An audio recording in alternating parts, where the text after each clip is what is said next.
What am I to you? Tell me, darling, true. To me you are the sea, vast as you can be, the deepest shade of blue.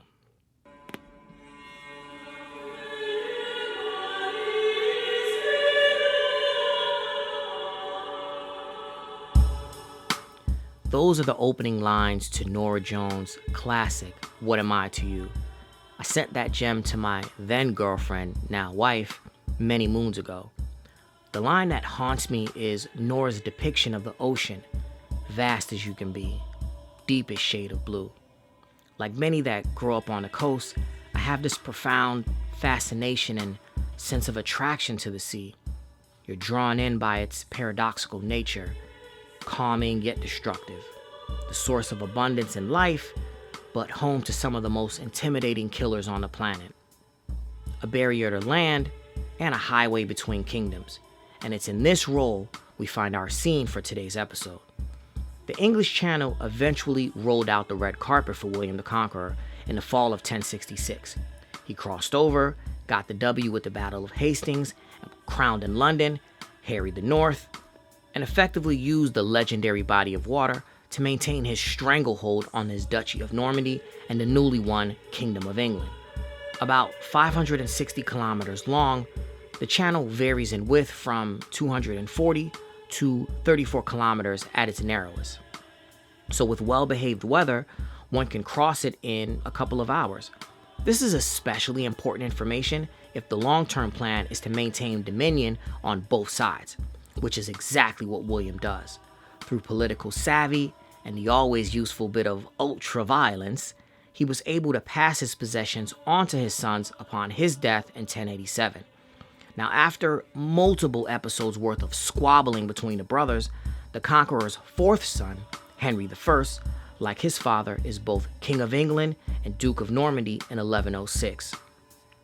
To complete the dynastic trifecta, all Henry Beauclerc has to do is produce a legitimate man-child. Done and done in 1103. William Adelin, born to King Henry and Matilda of Scotland, was his father's only legitimate son among a football team worth of bastards.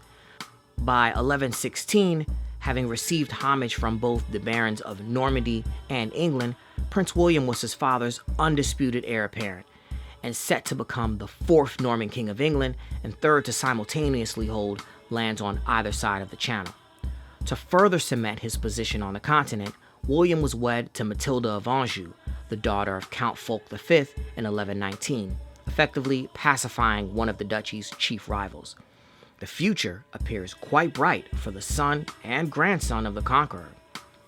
On November the 25th, 1120 in Normandy, William and his companions were granted use by his father of a newly refitted vessel known to history as the White Ship. She was captained by Thomas Fitzstephen, whose father Stephen, 54 years earlier, was the captain of the ship Moore for none other than William the Conqueror during the Norman conquest of England in 1066.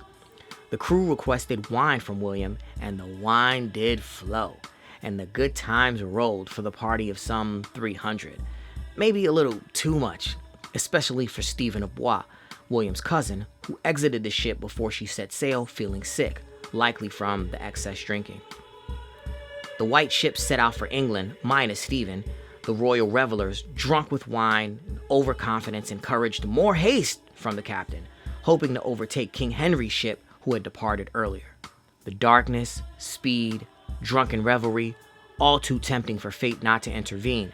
The White Ship collided with a rock on its port side and began to capsize. Panic ensues. William manages to get onto a smaller boat and is headed for safety, and he hears the cries of his half-sister in the darkness of the channel. One of King Henry's illegitimate children, the Countess Matilda. He turns back in an effort to save her life. Multiple people clamber on and overwhelm the smaller craft, and thus they all perish, summoned to the bottom of the ocean that helped make their father king. According to Vitalis, the lone survivor of the shipwreck was a butcher from Rouen, managing to hold on to the rock that doomed the future King of England. Vitalis also wrote that Thomas, the captain, initially resurfaced, but upon learning that the prince had died, let himself drown rather than face the wrath of the king.